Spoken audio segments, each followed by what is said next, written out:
Lorsque vous devez construire un tableau de calcul dans Excel, je vous conseille de suivre la méthodologie suivante.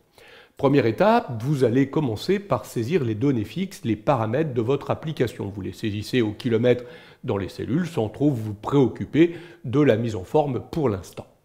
La seconde étape permet de corriger les données. Vous avez pu faire un certain nombre d'erreurs pendant votre saisie, vous allez pouvoir corriger toutes ces erreurs et vous allez pouvoir en profiter également pour modifier la structure de votre tableau. Vous allez modifier la taille des colonnes, la hauteur des lignes, vous allez pouvoir insérer des lignes, des colonnes, déplacer, copier le contenu de vos cellules.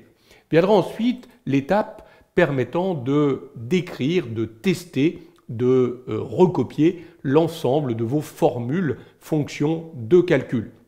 On entre les formules de calcul, on vérifie évidemment qu'il n'y a pas d'erreur avant de les recopier sur l'ensemble des lignes et des colonnes de nos tableaux.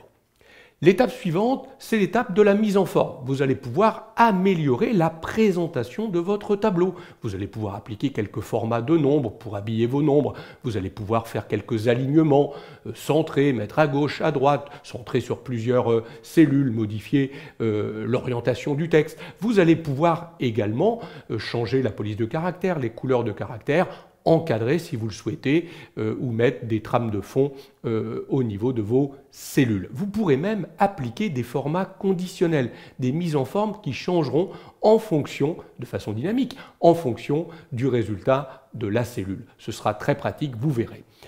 On pourra alors ensuite mettre en page, c'est-à-dire préparer l'impression du tableau.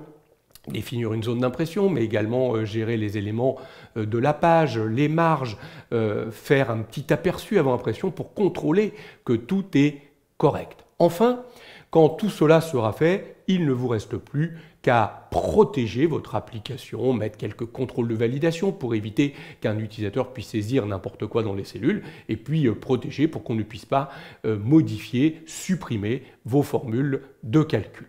Voilà les différentes étapes que vous allez suivre dès lors que vous allez construire une application de calcul dans Excel.